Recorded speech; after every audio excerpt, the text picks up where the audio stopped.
It was kind of a long story. There was actually a house down the street that I was really interested in, and it was like, you know, half the price of this one. There was a for sale sign at this house at the time, and I would drive past it and be like, oh, what a beautiful old farmhouse. And there was a little barn in the back. It looked like a little fairy tale. And I just kind of let it be. I didn't even check the price. And then, you know, after like 3 times driving past the house, I thought I should look at least how much it is on MLS. And it turned out that it was an income property and that it had this cool little barn in the back that did have a small studio apartment upstairs that needed a massive reno. And that was the thing that I just went like, oh my God, this could be like such a gem. But that's how it all started. It was kind of serendipitous. It took me over a year to do it because I did it all by myself.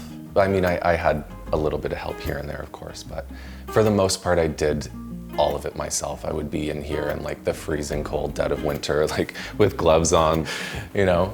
But I loved it. I loved every minute of it. I had to figure it out. So it was a lot of YouTubing and just like picking up the hammer and going for it and just seeing where you end up, you know what I mean? But it's super rewarding, and then I get to live in this like little palace. I wanted a huge kitchen. I feel like I spend 75% of my days like right in this area. So I wanted a big, huge kitchen space, and I wanted an island that doubled as a table as well, because there wasn't enough space to have a dining table as well. So everything needed to have multi-functions. But the very first thing that I actually bought for the house were these 3 lights. Like before I even started the demo, I was at this antique shop in Coburg, and I saw these 3 lights and I was like, oh, I want those. I don't know, I just loved the profile of them. I thought they were super cool. So those 3 lights were the start of the aesthetic for the house. I'm a huge fan of vintage shopping or reusing or, you know, just finding a different purpose for something. Like that was actually a friend's chair who was gonna throw it out. So that was free. And this guy was like $80. I found it on the side of the street in Toronto. There was a sign on it that said $80. And even the couch, it's a really good quality couch, but I found it on Kijiji for like 1/3 of the price and just had a slipcover made. So I do reuse a lot of things. There's very few things in here that are actually brand new. Well, the walls before were kind of drywall. It was basically a shed, to be honest. So I gutted it completely to the studs and redid it all. And I wanted it to be all wood. There's no drywall in this house at all. So it is all pine. And at first, I spent literally weeks sealing all of the wood so that the knots didn't come through, and I was filling cracks and all this stuff. And you know, it's been a couple years now since it's been done, and all of the knots are coming through and there's cracks starting to show. But it looks lived in now, and I kind of like the knots that are coming out. It makes it look like it's real wood, which I've come to terms with, and now I actually kind of like. So upstairs is basic. Like I really feel like a bedroom really just should be for sleeping. It's a small space with enough area around the bed to get into the bed, and you know, it's pretty basic, I guess. I don't know. Is there room for the dog? There's room for the dog, yeah. King size bed. He loves it.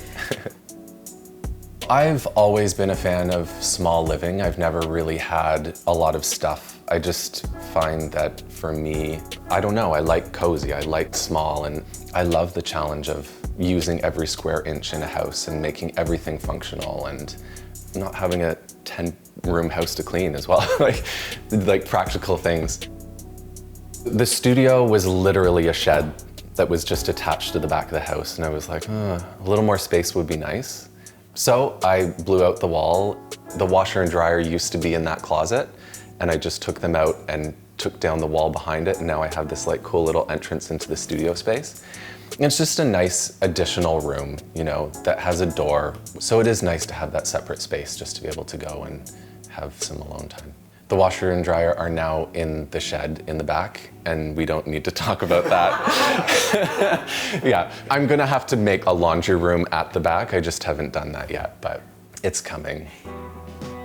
The previous owner was a gardening fanatic. So we stepped into the property looking fantastic, and it's just been kind of about maintaining what was here.